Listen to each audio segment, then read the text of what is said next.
Hey everyone, Camille here from 88 Fitness Training.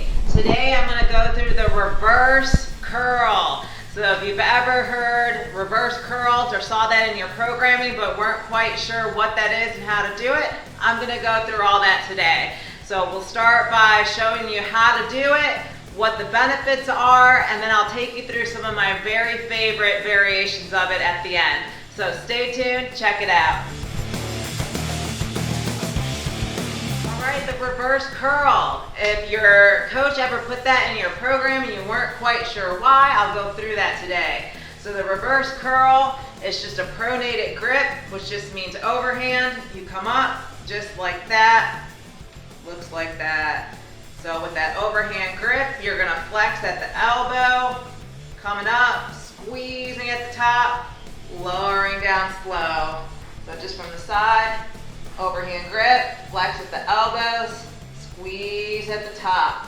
Now the reverse curl really emphasizes the bicep brachii, which are both the heads and the biceps, but also the brachialis, which sits behind the biceps. You can't actually see it.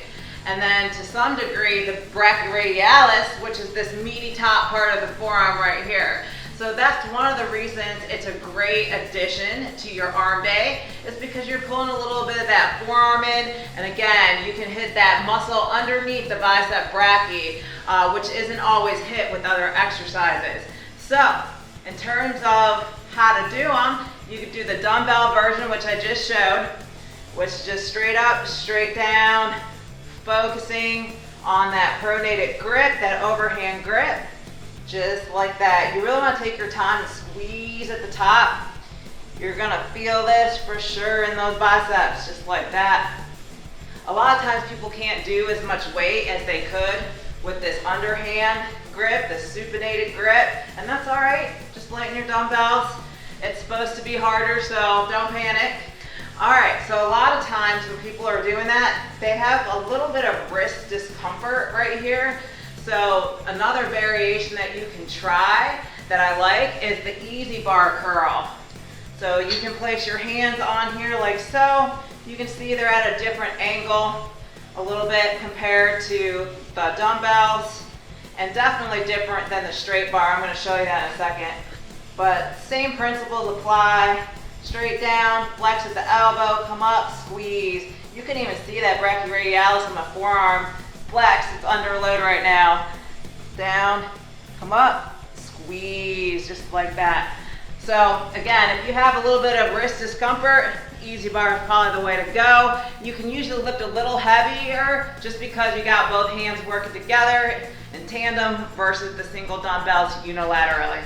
All right, you're really looking to overload this, which again, reverse curls aren't really a great exercise to progressively overload just because you are going to be limited in how much you can do. Grab that straight barbell, and you come up and squeeze. Same thing.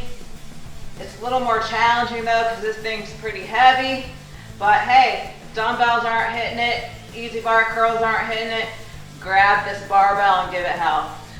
Again, this can be kind of hard on the wrist. You have to have a lot of good wrist strength and grip strength to be able to hold it like this because it's pretty heavy. And just as I mentioned before, I really wouldn't progressively overload the reverse curl too much. That's not really what it's getting after. I would pick more moderate weight and do a little more reps on this one to really target those muscles and work them. All right, so I'm going to move over to here. Another variation for you is just the cable. It's very similar to the easy bar or the straight bar. In fact, you can put more of a curved bar on here, straight bar, and same thing, just like this. So you got a lot of options when it comes to reverse curls. I mean, pretty much everything under the sun. I've seen people do this on an incline bench. I've seen it done on a preacher curl bench.